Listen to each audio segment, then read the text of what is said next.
Yeah, and I guess maybe that's another step to take in that process, is that it's not just about when the decision to cull her is made, and maybe we're assessing her at that point of time, but what is the preparation that's being taken to make sure that these cows are ready for transport.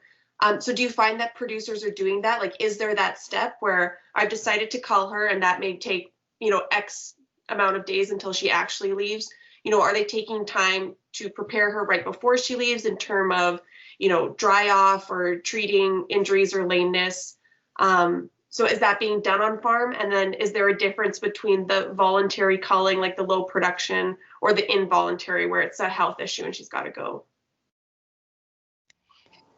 I honestly don't know the answer to that question in terms of protocols on farm. I mean, I do know in the farm program, they do require a protocol for fitness for transport decision making, but I think it's all up to the dairy on how they administer that protocol and that process. So timing wise, I'm not sure. I think it's a good question, but Jen might have some insight. Yeah, I don't know that I have a solid answer. I think there's things that people can do, because some of it will depend. There's farms where they have a pen and cull cows, and they call the guy who's gonna, or gal, who will come pick them up, and they pick them up, right? So then does the person who's picking up these cattle and trailering them, are they trained in BQA transport? I don't know, I think you probably have a similar thing in Canada, how to handle that. So are they making those choices to say, whoa, I'm not going to put her on the trailer, right? So, and then it kind of depends again who's doing that, who's responsible for that final load, and have they checked it? Because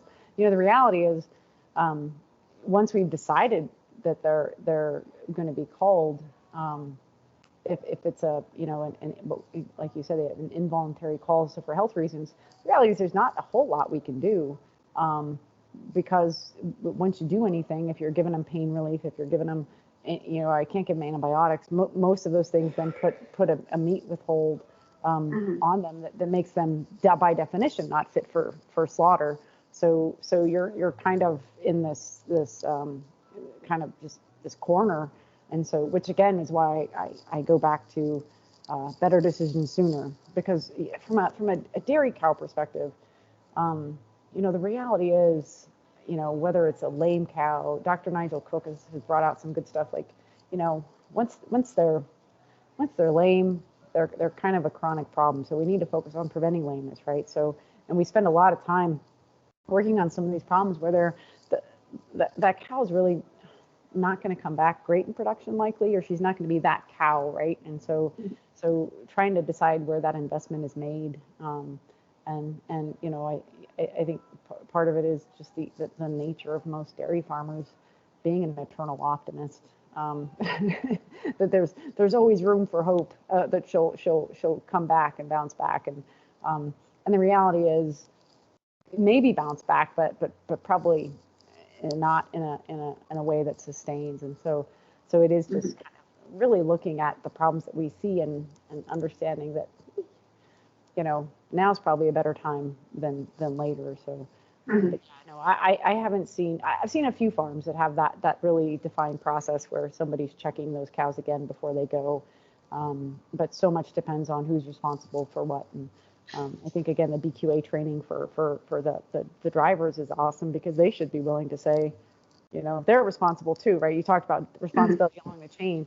If those folks who are certified for the hauling, to say, nope, she doesn't go on this load, right? He or she can be that moderator as well, to say, not a good idea. And I'm not as familiar what's in the CLT program in Canada in regards to fitness for transport, but I do agree with Jen in the BQA transporter program, which is still relatively new. That was really the first time they talk about some conditions that are not fit for transport, like lameness, mobility challenges, and then they actually say, the driver is partially has a role in this and should be responsible for not loading animals that are fit for transport, or that are not fit for transport, because I think everyone has a part in it, and that transporter role is kind of a tricky one, right? Because they have a big role in it, but they're also paid by someone in the process. Yeah. have been asked to do this, and I think sometimes they don't feel empowered to make those decisions. So I was very pleased to see that that was actually called out, and hopefully that's something that is encouraged more, and we do more kind of training with transporters, because they're a key. I mean, they might move those animals a couple times, not the same person, but. Yeah, I think that's a really good point. And yes, we do have the CLT program here, and I think it's quite similar. And now we're our messaging is more, make sure that your transporters are trained and registered on this program, and it's not just anybody with a truck coming to pick up your animals. And so just making them aware that, yeah, the transporters are also an important step. And I know it can be hard for producers, and, they're seeing this cow every day, and maybe they're just a little blind to how far she's gotten, and it might take a pair of fresh eyes to come in and be like, nope, she's not going to go on this load, and you need to make sure that she goes direct to slaughter, or have somebody come here, or something of that nature. Yeah, Jen and I wrote a paper with another colleague about timely euthanasia. And so one of the things we talked about was kind of assessing quality of life of animals. And so I think really for those individuals who care for them every day, they do get a little bit blind to that. I think to Jen's point, they also care so much for the animals that they're hoping she'll get better. And I think about it sometimes comparisons to companion animal world, which is very hard to make those euthanasia decisions too, but we've come up with kind of rubrics to help us make those decisions that are objective. And I think that's a little bit lacking on the dairy side, in my opinion. Yeah, and I think it's important, and we have a resource that's going to be coming out at the same time as this video, but to know that you have options in transportation and culling, and that you don't just have to send her to the auction. Like, there are other avenues you could do based on her fitness. Like, is she compromised? Is she completely unfit? What are your options in that sort of category? So do you find that producers, are they making those decisions, or is it essentially, she's called, she's going on the truck, and it's, just the one option in terms of where she goes when she leaves the farm? I would say, I mean, that's pretty much it. She's either going to go on a trailer or not. There are some, and I've seen it happen, where they might do some on-farm slaughter, if it, again, but that's really for those exceptional cases for, cows, because if they're truly sick, like, okay, not going to eat them, not supposed to. And so I think that's a bit of a challenge. And then it's the availability of that service, for sure, because I think that is a fairly rare case and kind of limited, or even, I had one farm that did, it wasn't as typical. It was a small local kind of plant, very, very tiny.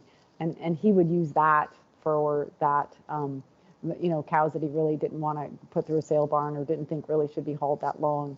But then again, him and we had a discussion about why I don't even think she should go there. Like, I think she shouldn't be put on a trailer, period, right? So part of it is learning those things of what's the difference between that cow who can go, that cow who probably shouldn't go very far, or and that cow who shouldn't go at all, right? And so and it's great for a farmer who has those options, but the reality is that many don't.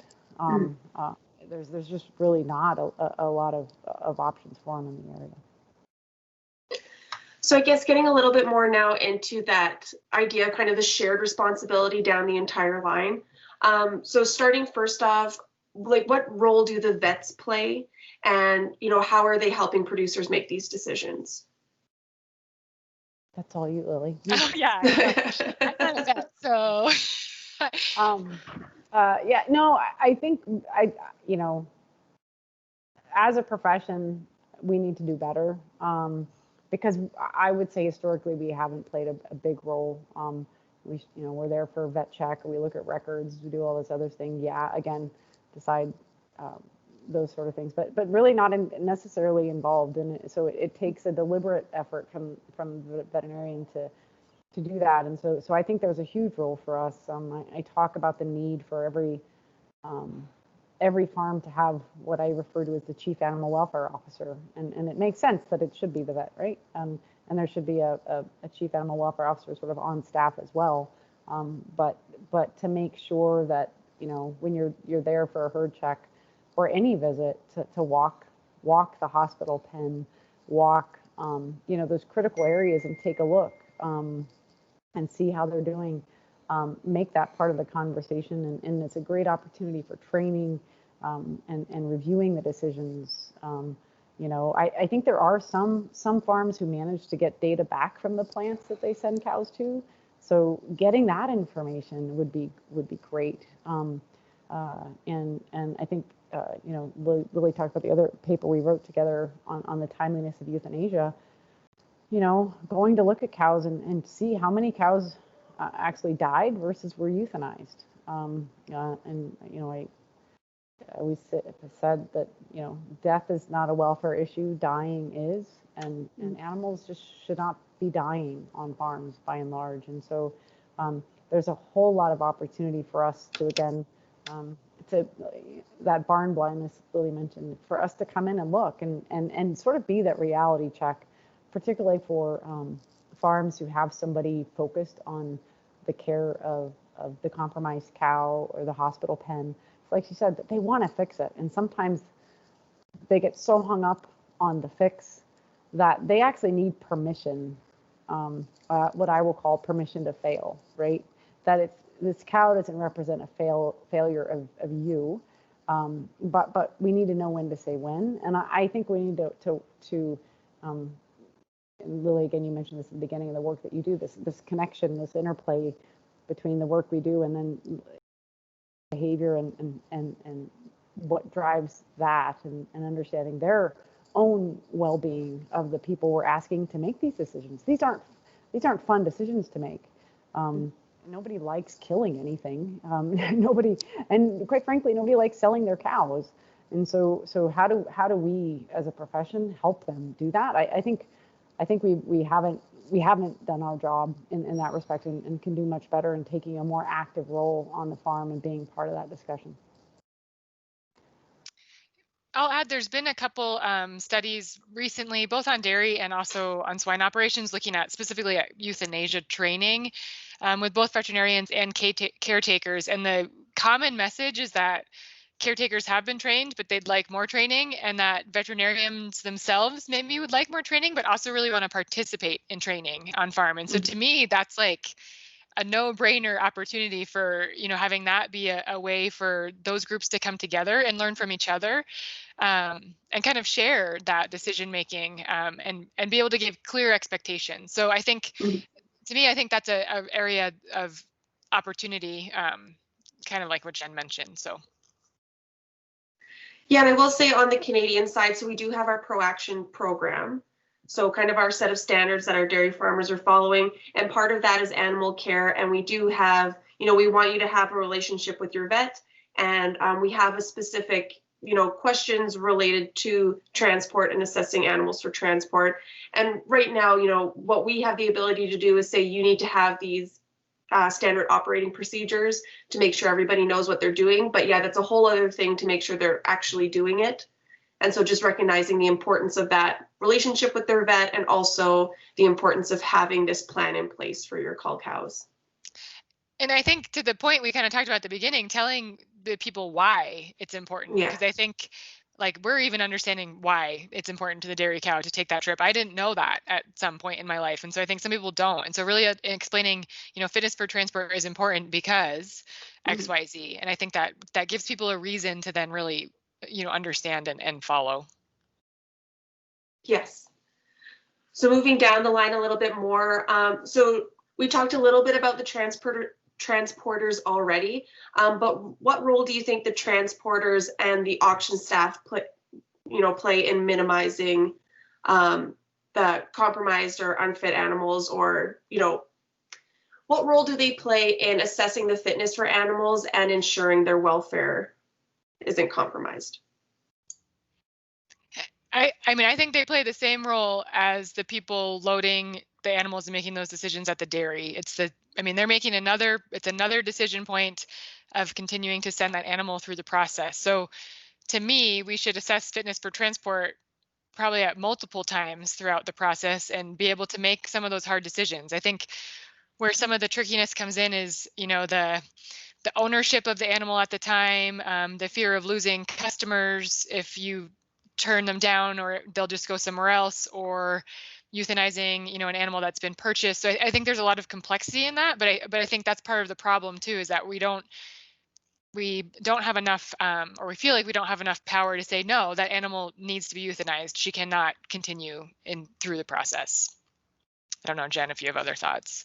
Oh, and I think we had kind of touched it on in the other training, but that is the big challenge, and some of it is and even the dairy farmers. I don't know how much the farmers work with the sale barns, right? And I thought it was great that I had a dairy farmer who wanted to go see where his cows went, and I worked with that sale barn and talked to them about the results and said, your guys are kind of rough in handling cows, and here's the system, and here's a pen with no water, right? So there's the aggravating part, right? So the cow's already not in great shape, and then she comes and sits in a sale barn all day, and not to be loaded out till tonight or the next morning, and she's been in a pen with no water all day, and handled roughly. So there's opportunity for training there, because it is everybody's responsibility, from at every step, and I think the key. But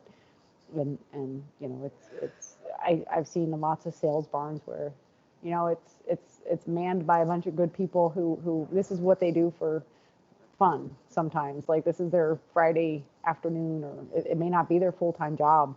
Sometimes it seems like it's more of a social environment for them in some ways. So what kind of formal training are we? Are we empowering them? Are we equipping them to make good decisions? And I think oftentimes the answer is no.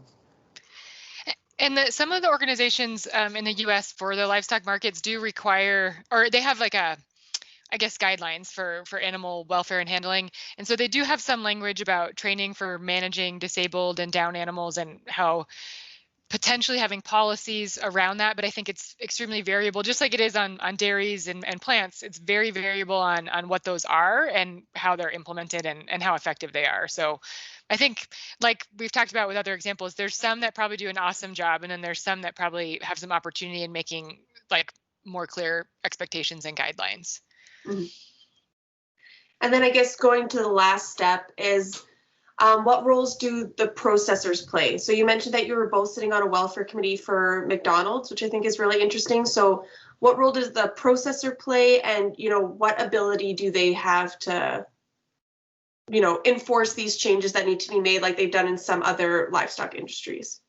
By processor, do you mean the dairy or the beef or the? So I guess beef down the road. Yeah, maybe I'm using processors as an all-encompassing term. So the beef fry, that's all you. Yeah.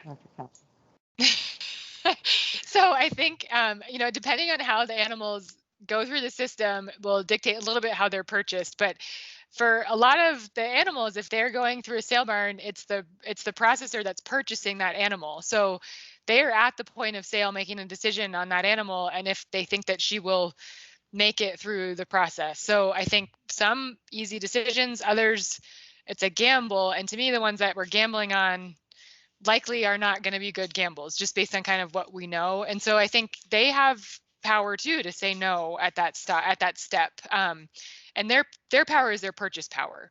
And so they wouldn't make a choice on bringing that animal into their facility, because I think, they take a chance on an animal and it might make it through the process, but they're going to be, potential discounts. It might have to be euthanized at the plant. That's a much bigger risk from a federal kind of regulatory compliance, because you have to euthanize in the pen, which has its challenges. Handling animals that are compromised has its challenges. And so I think, I guess to the point of where we got to this question was being on those kind of organizations with retailers. Retailers don't necessarily want those animals attached to their product name. And so I think there's a lot of risk, but they do have power to not make that purchase. And then, so coming down kind of to our last couple of questions. So obviously your research is to focus more in the US industry. So do you have any thoughts on how this compares to Canada? Is it better or worse? Like, I've tried to bring in examples, but are you aware of any comparisons out there? How did we break? I think if I recall the work we did on that on the Cull cow data, it was just North America as a whole, correct? And then we compared it to Europe, and And so, but I don't think we broke out Canada from US proper. My sense is that it's not much different, but that's just my sense. But I'll let Lily would have a much better handle on that, or true experience. Yeah, I don't know, like, the actual, if we look at the numbers, how they compare. There is research, really good papers by Stojkov at UBC that came out this year that looked at sale barn, like from the farm to the sale barn to the plant, and reported some of that data. I just don't remember off the top of my head. I think the numbers were fairly similar to what we've seen in kind of the supplier study that Jen and I mentioned, and then the National Beef Quality Audits in terms of percentage of defects. I think a difference in Canada is your codes of practice. And so you have some language around fitness for transport that we don't have. And so I think that's a difference. Whether or not, I don't know how that influences what you actually see kind of on the ground, but I do think it's a step towards that, right? So those papers are great. You know, if you want the references, I can send them your way. Yeah, I think I actually have them here, or I have a really good summary that they sent out as well. But based on our conversation today, I think it is very similar. And so we do have our, care and handling guidelines. We do have pro action that's stepping in. So I think, ideally we're always moving to improve the industry. But I think right now, and based on those papers that came out, this year, we're very similar. So definitely an area of improvement. I do think it might be a regional thing, or a provincial thing would be the proper word, I believe. It might just be limited to Ontario, where I do think they have the benefit of having animal welfare officers at the sale barns who have the ability to, I think, levy fines or just say this animal is going to be euthanized, which I think is I've always thought it was a very good option to just kind of have that level of oversight, what's coming through the sale barn. But my impression that was something limited to sort of that province of the country. So I'm not sure if that's Canada-wide. We don't. Yeah, I'm not sure if that's the case in Alberta, or maybe some of the larger auctions would, but it's like you're saying too, it's kind of variable, and it's not really, enforced specifically for all auction marts or everywhere that cattle might go. So I guess coming down to the final question then, so at the end of the day, what can we as an industry, so, as the producers and the vets and the service providers, the academics, everybody, what are some steps that we could take to improve this situation, or what should we be, looking for in leadership in this area? Your turn. I can go. You can fill in all my blanks. So I think we talked about training, and I know we always say that, but I truly think that there's opportunity to really have people understand, like, what are the expectations for putting an animal on a truck. I don't know that we have that written as clearly as it needs to be. And so setting clear expectations for making those decisions about both euthanasia, culling, and fitness for transport. And then I think, kind of, to me, what I would see that paired with is that, companies could come up with, on the kind of processor side, yeah, these are our criteria for cull cows, and we're not going to purchase ones that fall outside of this criteria. Understanding that cull cows are culled for a reason, but there are things that should fall off of that list that aren't purchased. And so I think if we can all make those decisions, and I think no one wants to be necessarily first, right? And so I think if we can all kind of try to do it at the same time, and maybe it's through that common language, to me, that's something that we could work on as an industry together. I think, and it's a good point. I think I remember having a conversation with you and Kurt, because everybody, like you said, nobody wants to go first. So when I think of the supply chain, it's like, where do you put the pressure? And really, if you think about it as one of those long balloons that you can like twist up and make into animals. And I realize this is going to be a podcast, so nobody's seeing my hands move. But, I just saw your cat, though. If you squeeze the one end of the balloon, right, the air just moves to the other side. And so you could squeeze that end, and then it goes that way. So unless you apply that pressure across the entirety of the balloon, you don't fix the problem. So it is that idea of applying that pressure evenly and fairly across the entire supply chain to create the change, the lasting change that you want. Otherwise, you're just kind of moving problems around. And then I think from the, what can the industry do in general and veterinary profession in general at the farm level, because I think a lot of that, whatever this pressure is, the change has to also happen. It's one farm at a time, and it's one cow at a time, and really beginning to embed a habit of thought of beyond care. Because I think that dairy farmers do an amazing job and take good care, but it's really about building this muscle of this habit of compassion and empathy to be able to look at a cow in that moment and decide, for the sake of that cow, what do I need to do? And I think it's hard to flex that muscle and build in that muscle memory to develop a habit, because there's so many competing rationalizations for the decision, right? So it's really, how do we create that habit of thought on the farm about,